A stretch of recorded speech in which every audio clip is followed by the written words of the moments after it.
यहाँ पर हमारे एक दोस्त हैं बद्री, वो कहते हैं आज नहीं तो कल भारत को युद्ध करना ही होगा, इससे बच नहीं सकते और इसके लिए हम तैयार हैं। क्या ये ठीक कहा जा रहा है कुलकर्णी साहब?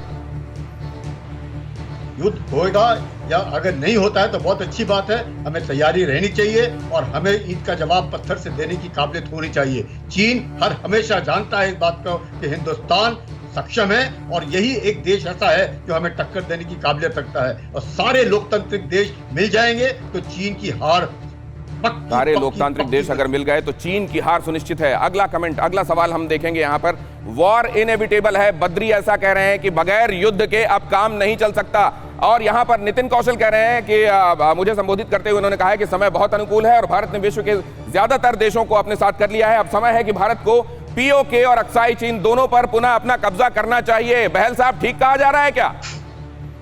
देखिए, चीन को अपनी प्री पोजीशन जो अप्रैल से पहले की थी वहां पे जाना पड़ेगा। अगर नहीं जाएंगे तो चाहे हमें लिमिटेड वॉर करना पड़े, हमें करना चाहिए। लेकिन अगर पीओके और गिलगिट को इस समय पे हमें नहीं लाना चाहिए। हमें भी वो हिटलर वाली फिलॉसफी ओवर एक्सटेंशन की नहीं करनी है। हमारा जो इमीडिएट टारगेट है, इमीडिएट गोल है, उस पर फोकस करना चाहिए। Not all at one time, one after another कहना है हमारे विशेषज्ञों का। और दूसरा हमारा एक और सवाल देखिए, एक और टिप्पणी। ये हमारे दर्शक कौन है, क्या मैं इनका नाम देख सकता हूं क्योंकि वो ऊपर छिप गया है। बहरहाल उन्होंने कहा है कि चीन अब पाकिस्तान के साथ साथ ईरान, अफगानिस्तान, नेपाल, श्रीलंका और बांग्लादेश को आने अपने पाले में कर रहा है। भारत किस तरह चीन को घेर पाएगा? अमेरिका, जापान, इजराइल काफी दूर हैं हमसे। मिश्रा जी ये कह रहे हैं, इस बारे में क्या सोचना है आपका डिन्नी साहब?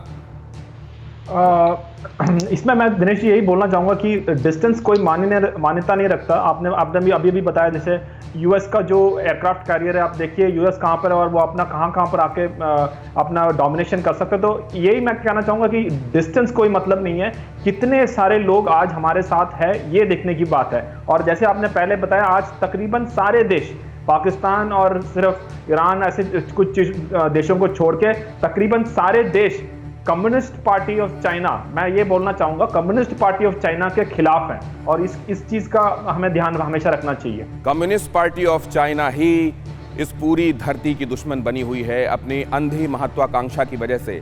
असल में चाइना में रहने वाली आवाम, उसमें से ज्यादातर या तो बेवकूफ़ बनाए जा रहे हैं या उनका प्रताड़न किया जा रहा है या उनको डरा धमका कर रखा गया है।